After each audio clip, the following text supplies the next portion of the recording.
Gonna start this off. Welcome to the show. It's not bunch of fucking bullshit. It's not Shut up! I hate you so much. Shut the fuck up, Donnie. Dude, I fucking hate that. Yo, Mr. MCT, and I run the show. No DJ shit, cause today I don't really know how that stuff works anyway. What's up? Yo, my brethren and my sisterin. Welcome to Things I Hate 34. I'm not gonna lie, today was a tough day for me. I've been having a lot of anxiety lately. And the worst part about that is it stops me from sleeping well. And then when your sleep gets fucked up, your whole life gets fucked up. So that sucks. And my sleep has been fucked up for a minute. And so it was really hard. Last night, I had an especially awful sleep. So today, I had like a Depresso day where I was just like, it fucking sucks. And I was just watching movies and shit. It honestly felt pretty good. But still just like anxiety. And then I had a really nice call with my cousin. And she was like, dude, I also go through mental health shit, so, got your back. So that was really nice. Shout out to her. Love you, madame. And, yeah, I feel better now. I have a pretty, I think an okay one today. Not too bad. Yeah, mental health day. Other updates, I'm trying to, break into the entertainment industry, and, I posted myself on this site called Backstage, which is post kind of C-level acting jobs, not very prestigious. It's, I don't know. There's a lot of non-union actors on there like myself. And I got some hits. I might be in this amateur movie that this guy's putting on. It's kind of like a thriller thing. So that would be kind of neat. I've never done that before. And then this other movie wanted me to send in this taping of myself. So that would be kind of neat. This other movie would be in Malaysia. So if I got that part, I would get paid to go out there, which would be pretty neat. So I don't know. Just throw in the dice, see what the fuck happens. Good afternoon, good morning, and good night from The Truman Show. What's up? I'm trying not to swear as much. And I'm trying not to soften my blows as much. So, I never mean any harm. Sorry if it comes out that way. If I say something dumb, educate me. I'm sorry. But I'm trying not to soften my blows as much. So, on that note, let's fucking get into it. Netflix's hidden gems are not that hidden. On my Netflix hidden gems, I had Dave Chappelle and Gladiator. So it's like, Netflix. I'm trying to write a joke about it. I think the joke is going to be something like, whenever I get worried about AI taking over the world, I just go and look at Netflix's hidden gems category and feel better. It's kind of weak. It's a bit not obscure, a bit unclear as to exactly what I'm saying, right? It's not so clear. So I don't know, maybe yeah, I'm not sure yet. But yeah, just the Netflix categories, the hidden gems thing, and some of the other ones. The categories thing in Netflix in general, I feel, is pretty loosey-goosey. You know what I mean? They're just kind of oh yeah, it's kind of close to a comedy, so we'll just fucking throw it in there.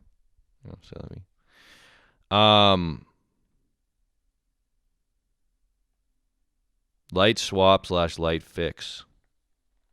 No, honestly, this is kind of boring.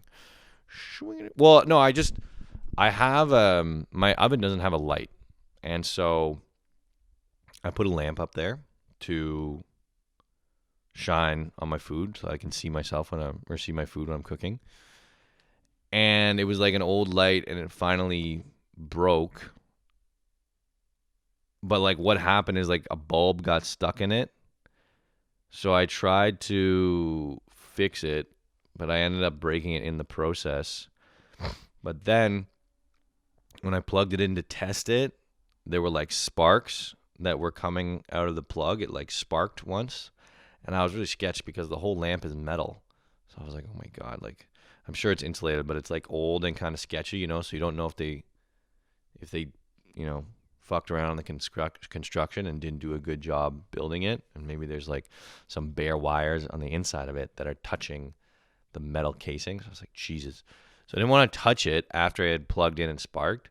So I yanked on the cord. I like panicked and yanked on the cord hard. And instead of pulling the whole cord out, it pulled the wire out of the plug. So like the plastic prong that you plug into the wall, the wire was pulled out of that, and then left in the wall was the metal and plastic prong. So now I was even more sketched out, and I was like, damn, I got to pull the prong off out of the wall. And I was like, geez, I hope I don't die here and get electrocuted. Anyway, I lived, you know, it was safe. That just reminds me of another story. Is like I was in Ecuador for a month. I was working in a hostel. This was before I was, quote, cool, you know. And really what I mean is before I had done any drugs. And I was working there, and there was this old dude there. He was kind of creepy, honestly. Actually, a couple things happened with him. Now that I'm thinking about it, it was weird. So first thing is, like, he would kind of creep on some of the girls there a bit. Like, nothing too bad. He would just kind of be like, hey, lady, you know what I mean? Like, that'd be it. But then one night, like, I forget what happened, but like this lady, I think she was there with her husband or her boyfriend or something. But then, like, she came up to me. I was working like the desk, and she started flirting with me a bit. She was like flirty, and then he came up and she was kind of like being flirty, and then the conversation devolved into kind of like. Somebody said something. It was either not me. I was like 22 and I was like, oh my God, what's happening? I was scared. You know, I was just not scared, but like, yeah, I was scared. I was like, what's going on? Like, I don't know these people. I can't have sex with both of these people. Because that's where the conversation was kind of going. It was going, somebody said threesome. Somebody said, oh, maybe we're going to do that.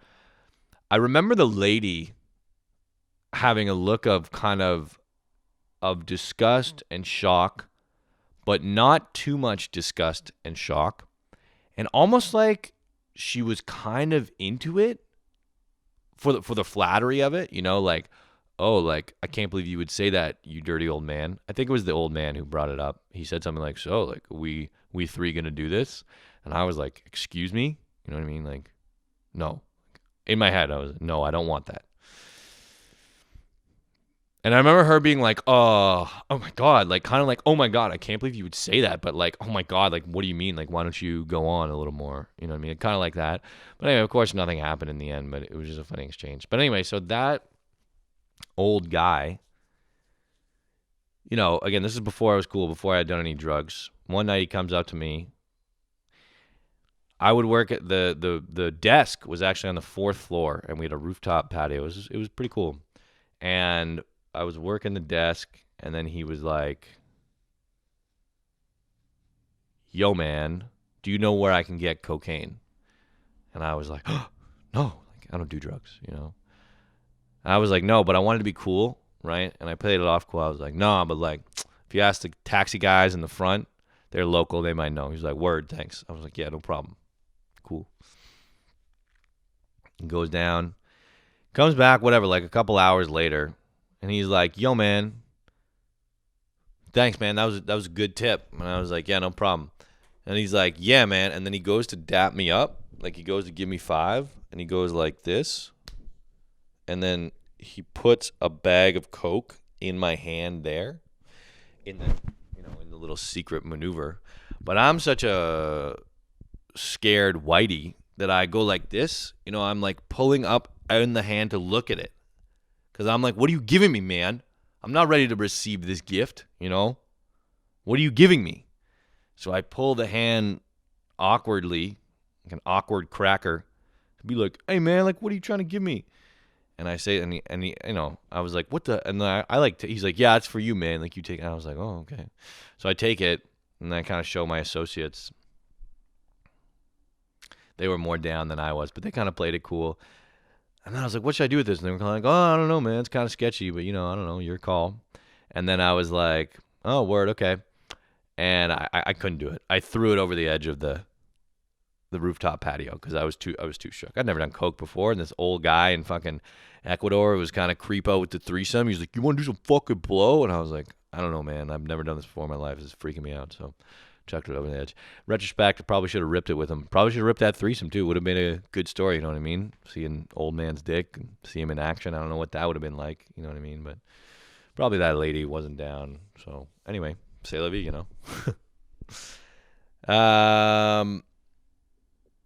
Yeah, speaking of not pulling my punches. Wait, what was I? Yeah, speaking of not pulling my punches, I love seeing black people from the hood react to wild animals and other shit, honestly. I like seeing black people from the hood react to wild shit. There's a great video online called Motherfucking Bootleg Fireworks Shit. I'm not going to pull it up now just because I don't have it ready. But it's fantastic. Google it. This it's exactly what it sounds like. Some homies in the hood, they got some bootleg fireworks shit. They throw it off and it all fucking explodes and goes to shit. A bush catches on fire, and the whole time there's this, black homeboy narrating the whole thing. And he's like, oh shit, oh Jesus, and he goes off and it's hilarious. I'm sorry, that shit kills me. I saw this video of this black dude walking his dog, and the dog catches a duck, like a wild duck, just kind of chases it down. And this dude is like losing his mind. He's like, oh my God, this motherfucking duck. You know what it is? You know what perfectly encapsulates it is that video of when Snoop Dogg was on Jimmy Kimmel and Snoop Dogg was narrating nature footage. Holy shit. Is that not the fucking funniest shit you ever heard? That shit kills me, man. People from the hood reacting to shit. I don't know. They just got that emotion. You know what I mean? What's her name? Sweet Brown. Lord Jesus, it's a fire. I ran outside. I didn't grab no shoes or nothing, Jesus. I ran for my life. It smelled like somebody was barbecuing or something. Like that shit.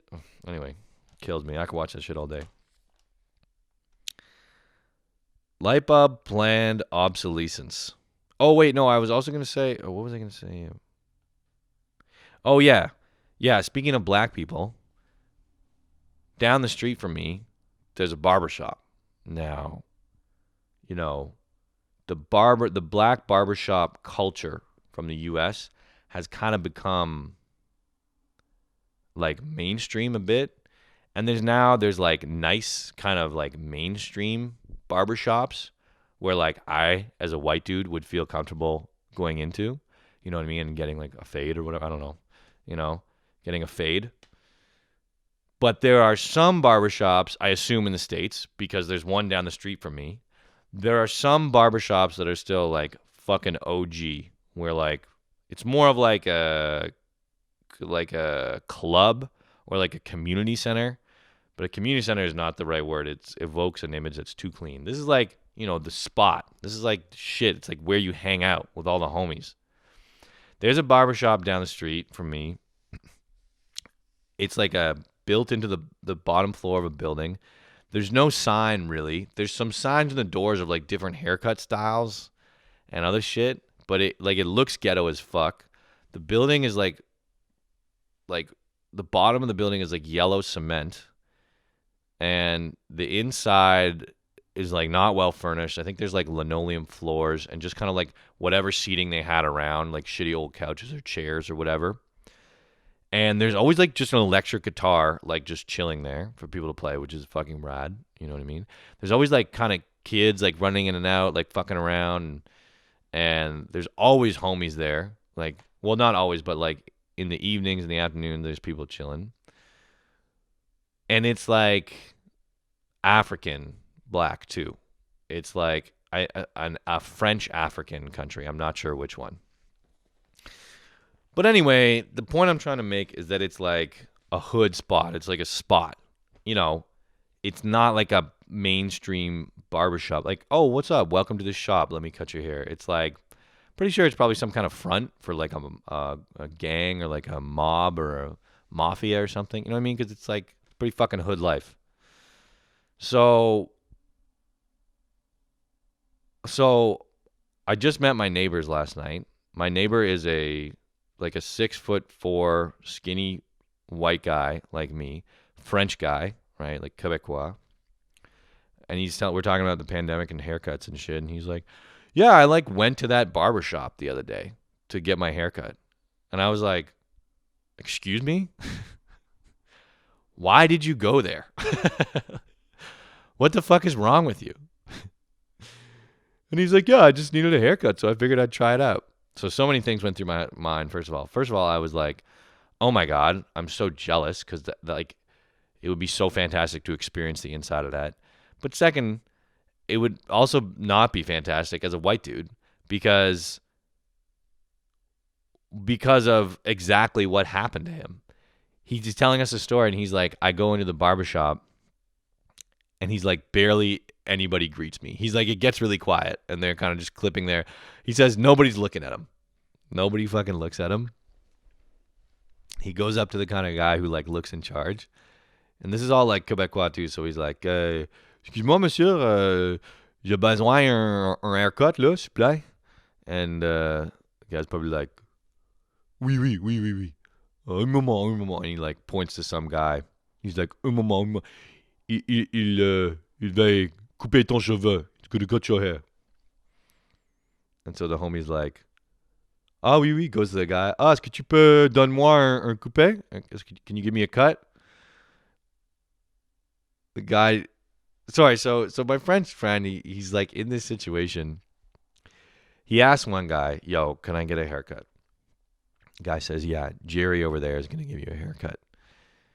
My French friend turns to the guy, Jerry, can you give me a haircut? Jerry doesn't say anything, ignores him, and points to a dude who's playing guitar.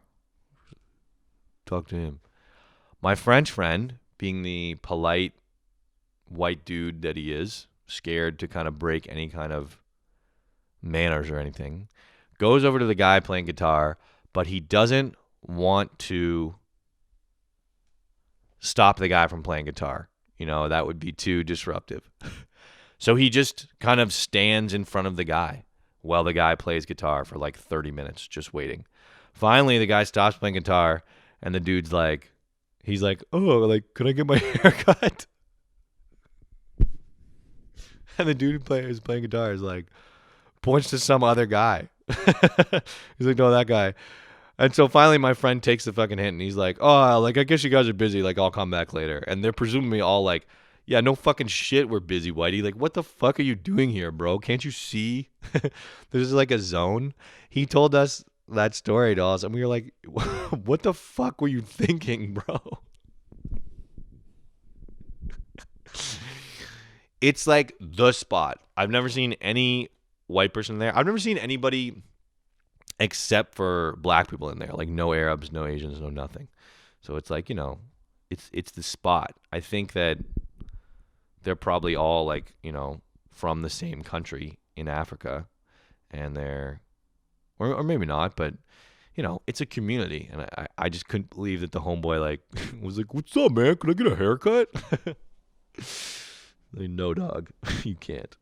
We don't take kindly your kind in here. You got to go down straight, cracker. What do we got here? Oh, yeah, so light bulb planned obsolescence. Just kind of bullshit, man. More corporate fucking from the big corporations. There is a light bulb that has been running for like decades, and the technology to keep light bulbs running for years has been around for decades. You know what I mean? But at the kind of turn of the century, or whenever kind of light bulbs were being popularized, there was, you can Google it on, you can check it out on Wikipedia. There was literally a European cartel, which I looked up the definition for, and a cartel is a group of companies that run an industry and its practices are legally dubious. Not like it's killing people, but just the existence of a group of companies running an industry that is outlawed in most countries, or not outlawed, but like seen as antitrust, or I forget the words. Anyway, cartel is like a legitimate thing. I just bring it up because it's like a lot of people, you say cartel and they're like, oh, drugs, but it's like you can have cartel in any industry. So there's a cartel that was formed. I believe it still exists around the time light bulbs were being popularized, and it was European light bulb manufacturers, and they were just like, hey, we can make more money if we make light bulbs burn out faster instead of making them last. And that was it. The argument was that they were brighter and the light was brighter. To be fair, I haven't done the research on the difference in light. If you listen to my podcast, you know I'm pretty intense about lighting, and I like it, and I'm particular about the way that my lights are set up in my home. But, you know, I'd be willing to bet that it would be it's either not that big of a difference, or with a little bit of R&D, they could figure out how to make, you know, light bulbs that lasted for a long time and didn't look like shit. So that's just another thing, man. It's just light bulbs could last decades. You know, there is technology that exists now that has existed for like roughly a century that would enable all of us to never buy light bulbs again. Here we are, though, buying light bulbs, filling landfills, being wasteful, all this shit, just because some piece of shit companies are greedy as fuck. So, you know, same old story from me here. Fuck the system, fuck the corporations. Yo, motherfucker. Time for a TikTok. Yo, motherfucker, check it. TikTok. Oh, no, my Mac's about to power down. Pass me my plug. Man, good thing I caught that. That would have sucked. Dude, I'm starving. I'm going to fuck up some food tonight. Yo, the back crack video. Now, just a quick preamble before I get into this. You know, I love black people from the hood yelling and freaking out about shit. I think that's fucking hilarious. Another thing I think is hilarious is people in non-lethal pain. Physical humor. It gets me every time. You can never write a joke as good as physical humor. That's kind of like a little axiom in comedy. You know, I showed that dude exploding the other time. It was hilarious. You know, not exploding. It was an explosion next to him. This is in the same vein. There's a TikTok. There's an incredibly old person, and her back is super messed up.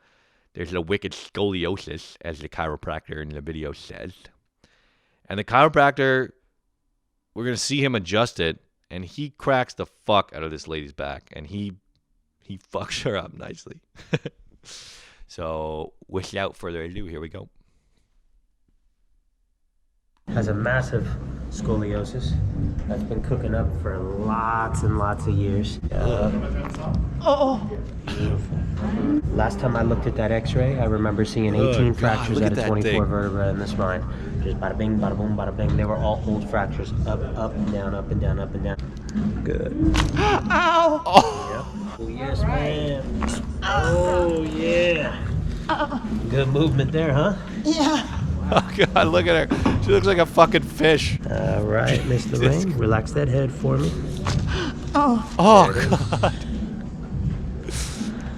We gotta get charged up now. Dude, it sounds like he's biting into lettuce. She looks like a fish on land, bro. Wow. My middle of my back too. My pussy and my crack. That this is an Amazon Prime, right? Has a massive scoliosis. So fucking nasty, bro. The lady, wait, let's watch it again. That was great. She's like, and he's like, yeah, you like that, bitch? God. Has a massive scoliosis that's been cooking up for lots and lots of years. Ew. Beautiful. Last time I looked at that x-ray, I remember seeing 18 Dude, fractures he's out of talking 24 about it. vertebrae. He's like kind of stoked. He's kind of glad on it. You can tell he's kind of glad about it. He's like, how wouldn't you be stoked? It would feel good like picking a nail or like popping a zit. And this lady came in with the biggest fucking back zit of all time. And he's like, oh man, I'm going to pop the motherfucking shit out of this lady. And she just like lied, and she's all fucked up, and he's like feeling it. He's like, oh yeah, like I'm gonna crack the fuck out of this bitch back. Yeah, oh you like that? Fuck, oh yeah. And then he's like, and he's like, oh yeah, you like that?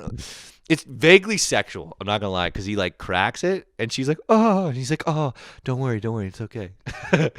And then she's like, oh, and then he's like, oh, don't worry, it's okay. Oh, I know, baby, I know, I'm right here, dude. It's a little bit like, dom submissive sexual shit with this fucking 8,000-year-old lady. Fractures out of 24 vertebrae in the spine. Just bada bing, bada boom, bada bing. They were all old fractures. Up and down, up and down, up and down. Oh god. Good. Oh yeah. Oh Yep. baby. Oh, yes, ma'am. Oh yeah. Good movement there, huh? Yeah. And she's like, yeah, it feels good. Losing feeling in the right half of her fucking face. And she's like, it feels good. All right, Miss Lorraine, relax that head for me. Oh, There it is. Good Christ, good God. we gotta get charged up now. She's like, I can't feel my tongue. Wow. God, fucking damn it, bro. Power's on. All down the back. My middle of my back too. That all All healing takes down my time? back. That this is an Amazon Prime, right? Oh God, that was crazy. That was wild. I love it though. Yeah. So that shit kills me. What do we got here? I got my 2 books out because I got the jokes coming up for you guys. That's right. We got jokes today. I'm gonna try to do it every week. What do we got? Oh, I have a great little story. Not too. Yeah, great little story to tell. Dude, I got off the apps, right? I was having like a fucking breakdown. Got off the apps. I went to the Atwater Market the other day to do my groceries, which is a small farmer's market near where I live. There's a cute girl there working the cash. I was in my head, I was like, dude, if you're not on the apps, gotta ask out girls in public, you know what I mean? If you want to get married and shit. So I was like, word, okay. So, I pulled the classic. I was obviously terrified, but she helped me like get all my vegetables. And then when I was checking out, I was like, hey, like, when do you get off work? And she was like, oh, at 5 o'clock. And I was like, well, do you want to get a coffee? And she was like, yeah, like, I'd love that. And I was like, okay, well, I'll come back here at 5 o'clock. And she was like, yeah, okay, cool. So it worked great. It was really nice. And on top of this, it was all in French. I did this shit all in French. So big shout out to me. That was sick. We went on a date. It was really great. I think I'm probably going to see her again maybe next weekend. But the thing that was fascinating that I realized is that, like, dealing with this lady has been way less stressful than dealing with any lady on a dating app. And I realize it's because dating apps, I feel a lot of pressure on dating apps to like try to get laid, which I don't know is weird, whatever, but that's how I feel. It feels like kind of like there's unspoken sexual tension, which I guess is kind of on me, on my whatever psychosis. But additionally, I feel a lot of pressure on dating apps to make sure that the lady knows that I'm interested in them. I think because of like the context, right? There's like so many people, but also because you're just texting or like calling, you haven't really met. I don't know. For whatever reason though, like I gave this girl my number when we went on the date because I didn't have my phone. So I was like, here's my number. Like, give me a shout. And then she texted me. We texted like a couple messages. She was like, hey, what's up? I'd love to see you again. I was like, great. I'm happy you called. Can't do this weekend. Love to do next. She was like, sounds good. Let me know. That was it. That was fucking it. And I'm telling you, I'm so relaxed about it. I love it. Because when you're on the dating apps, there's always pressure to have like the correct cadence of conversation, Message back here, message back. You got to have a good long text chat. Otherwise, it's nothing. And frankly, I fucking hate text chats because the whole time during the text chat, it's just anxiety about whether or not you sent the right message, you use the right emoji, how long she's going to respond, how long do you wait. It's so stressful. It gives me anxiety just thinking about it. It's awful. I hate that. I hate that. And so I realized with this lady, I was like, because I met her IRL in the real world, I don't know. It feels way better. I feel way less pressure. It feels fantastic. So, I don't even know her that well. We only went on one date, but I just feel better about the exchange that I'm having because it just feels way more relaxed and way less pressure. So it's like, fuck, it just feels way more chill. I don't know. Maybe it's just me, but it's, and my growth. But it feels way better. So that was really nice just to deal with somebody not on a dating app. My parents' phone availability. Oh, I forgot to put my alarm. Son of a gun. Ugh. Whatever. My parents' phone availability. Dog, it's crazy. My parents will call me. I will call them right back, and they won't pick up. I don't get it, man. That's kind of it, really. It's just like, dude, they'll call me. I'll call them back like 3 times. Right after they call me, nothing. Parents are so odd with phones. There's a generation gap, I guess. Like your parents will text in those big fuck off paragraphs. You know what I mean? Like they'll update you on their whole life in one text, which, look, it's fine. It's just, it's so odd that they just, they have such a different relationship with their phones. I feel like my parents were more available when we had a landline than they are now with their cell phones. Like I feel like I can never reach my parents' cell phones calling them. I just have to wait until they call me and then get them back. You know what I mean? I feel like I've almost never called my parents on their phone and have them pick up. But, I just have to get their call when they come in. Otherwise, no luck. So, anyway. What we got here now? Oh, we already did the back crack video. Alright. I've been working on my Scottish accent.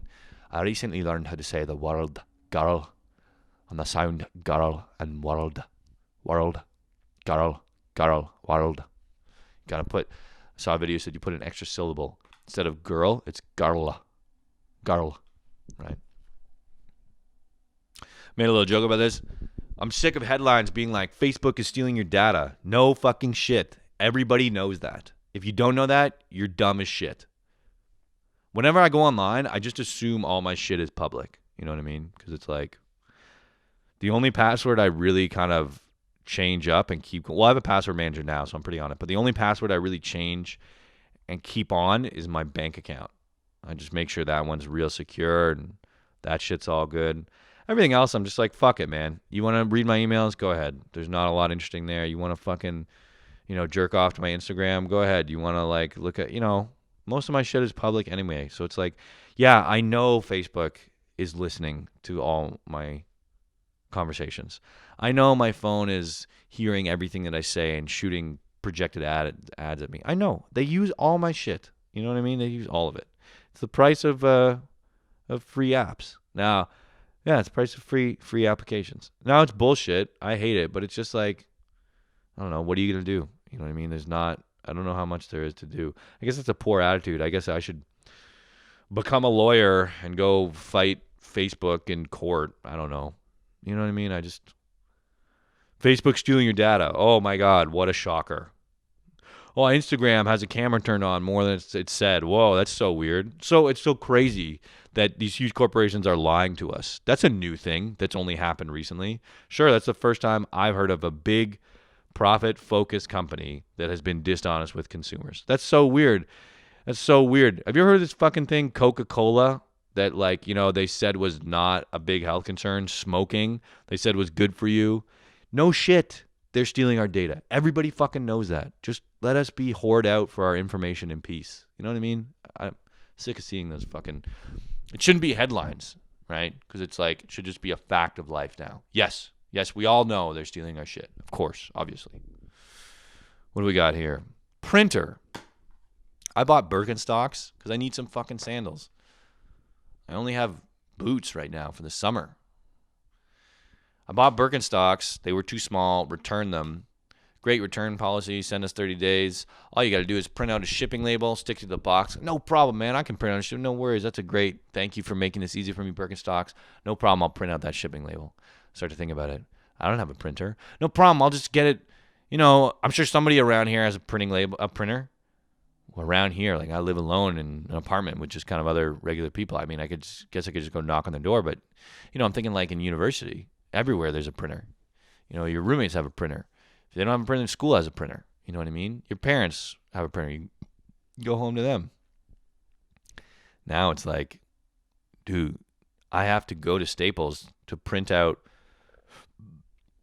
one sheet of paper to stick to a box. It's just like, God damn. I guess I got to buy a printer. You know what I mean? It's just, there's so few times in your life when you need a printer. But when you need a printer, you fucking need one. And it's such a pain to not have one. So it's like, shit, I guess I got to get one. It just seems such a waste. I hate inefficiency.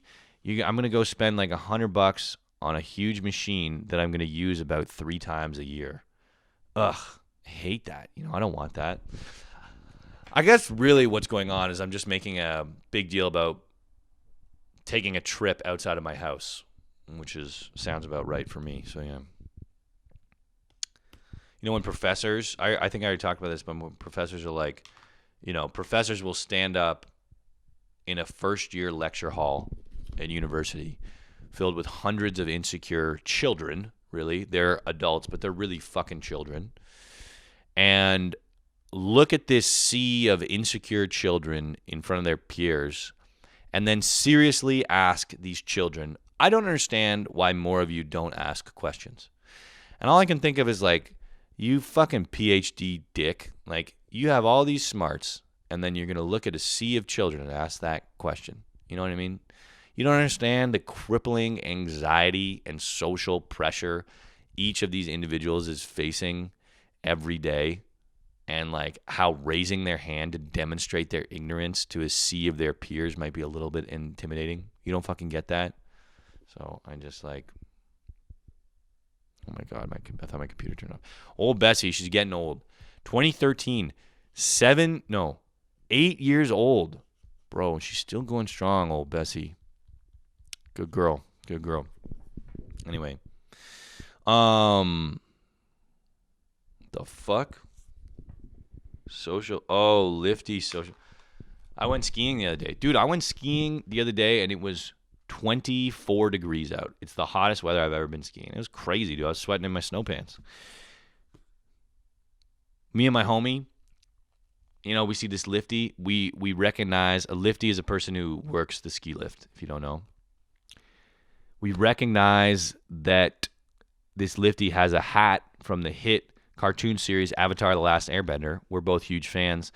We give kind of the homie a shout, like, yo, homie, like, sick hat, bro. We kind of, we have a little moment with the lifty, dap him up, whatever, say hello, just kind of be nice. We go up the hill, we come back down. Got to get in the line again. Go see the lifty again. Now I'm thinking, shit, what did we say? Was our experience, the last run, so socially hollow that we're just going to ignore this guy? You know what I mean? We said hi to him last time. Why wouldn't we say hi to him this time? Why are we ignoring him and just getting on the chair? What the heck? I feel pressure to continue the social thing up because it's like, if you're going to say hi to the guy in the first place, why wouldn't you continue to say hi to him? But I guess now that I say that, it's kind of crazy. I was just thinking about it. I was like, dude, we shouldn't have said hi to him in the first place because now I feel pressure every time to say hi to him because it's like, oh, what's up, bro? Like, sick hat, So, anyway. If you say hi to somebody once, now you know them. And now it's rude to not say hi to them. Don't you think? Because you said hi to him the first time. So now what, you're going to ignore him each time? No. But yeah, because I'm not going to say hi to him each time either. You know what I mean? That'd be too much of a pain in the ass. And I'm sure he wouldn't want that. I'm sure he doesn't want some dude he just meant to be like, yo, what's up, dog? What's up, dog? What's up, dog? But still, every time you go past him, there's that unspoken tension. It's like a magnetism almost. Pulling your head, pulling your neck to the direction of the person. You want to stare at them. You want to stare at them and be like, hello, I saw you last time. I'm acknowledging that I went through here and we communicated. I just want you to know I'm not ignoring you. I don't think you're a piece of shit, but, I don't want to talk to you each time either. You know what I mean? I don't want to talk to you each run. I'm sure this happens to other people. Maybe there's a security guard where you work. You have to walk past him every day on your way to work. You said hi to him one time. Now you got to say hi to him every fucking time. Maybe there's a fucking nice lady at the bagel shop you go to. You said hi to her once. Now you fucking know it's Karen. You got to say hi to Karen. You don't want to be a piece of shit. You know what I mean? I mean, it's if it's a cute girl, that's one thing. That's probably a bonus for you. But then also in that situation, you don't want to be the piece of shit, obnoxious dude who's bugging this girl every day and the girl has no interest in you. You know what I mean? So these reoccurring social scenarios are sometimes tough to navigate. The lady who I asked out, we went on a date on Monday. She didn't text me until Saturday, which again was nice. It was kind of chill. I was really glad when she did, but it was chill flow. But anyway, I was thinking the whole time, I was like, fuck, she doesn't text me. I can never go back to that vegetable stand. Because because I had to ask her out in front of her colleagues. So now all her colleagues know me as like this fucking dude who asked her out, which is fine, because it worked out. But I was like, dude, if I go back, it's going to be so awkward. But I guess I just got to kind of pull the trigger on some of this bullshit. I will say for this lady in the fruit stand, if she hadn't texted me, I asked her out while wearing overalls. I got some new overalls. They're fucking sick, right? I said that. So it was kind of like a noticeable look. So I feel like if I had taken my overalls off and went back, the colleagues probably wouldn't have recognized me, which I think would have been okay. If the girl recognized me, whatever, but the colleagues at least.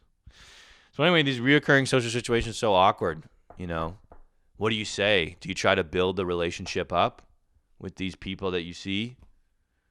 Every time I ignore somebody, I feel it. I feel it. I feel so bad, It's like you should go and say hello. You just saw them. Why wouldn't you say hello? You know what I mean? Hello. Hello, are you there? Hello, I'm here. Hello, good to see you. I don't know. It feels so fucking weird to not say anything. But at the same time, I'm also like, please don't fucking talk to me ever to everybody. You know what I mean? Like it's like you want to acknowledge them, but you don't want to enter into the conversation because it's not going to be that fun of a conversation. You're just going to say some bullshit small talk and then you're going to fuck off. You know what I mean? That's going to be it. Anyway, I feel like I could talk about this for the next 3 hours, but we'll fucking move on. Yeah, did that. Jokes. Time for some jokes. Jokes, let's go. Jokes, let's go. Good jokes. Jokes, let's go. Okay, great. We got some jokes today. I don't have too many jokes today, you wee twat, but I do have a couple. All right, let's see what we got here. Oh, here. My guilty pleasure is smugly dropping my laptop's age when my friends buy new ones. Oh, old Bessie. Yeah, I've had my laptop for... you just got a new one? Oh, that's cool. Yeah, I've had mine for 8 years. Still going strong. Got it in 2013, only $1,800. It's one of those flexes. You can do it with other shit too. I don't know, like probably cars, TVs. I don't know. It's kind of a flex to own old things, I mean, don't get me wrong. It's a flex to own new stuff too, for sure. Bidets are everywhere in the Middle East. They might have a lot of terrorists, but at least their anal hygiene is on point. There's a fucking talk about not pulling your punches. You know what I mean? Might get canceled there. I don't know. I think that's a good joke. I think that's a good joke. I don't think it's too offensive. I think it's a great joke. There are a fuck ton of bidets in the Middle East. That the whole Middle Eastern culture is like, well, yeah, they love bidets. My homie from Syria, Gibraltar, he's all about bidets, man. He was all fucked up when he came over here. He's like, you guys are a bunch of savages. I talked about this last time, but I'm just saying. Yeah, I just kind of told that joke. Love how Domino's offers cheesy bread as a side because nothing goes better with pizza than extra crust. I feel like that's a pretty good one. Here's another take on it. Love how Domino's offers cheesy bread as a side because nothing goes better with pizza than the component parts of a pizza. I say that because usually it comes with marinara sauce. You know what I mean? Okay, what else do we got here? There are two types of people in the world. People who measure their laundry detergent scoops and people who are hard as fuck. I am the latter. I'm not trying to say I'm tough, but I don't measure my laundry detergent. Kind of same thing. Just, I want to join a gang. I heard you got to be tough. Here's my proof. When I add my laundry detergent, I don't measure it. A little different types there. I haven't spoken to my neighbors since I moved in. Finally had a beer with him. All I could think during it was, fuck, now I got to say hi to this dude every day. Just like I was talking about, you know what I mean? I told my neighbor the sex he was having was too loud. I've never seen him so happy to get a complaint. That's a little. So anyway. So there we go. That's it. Things I hate 34. Had a Depresso day, kind of turned it around. Yeah. Pretty good. Hope you guys like that one. I'll be back next week. Love you. Bye. Bye.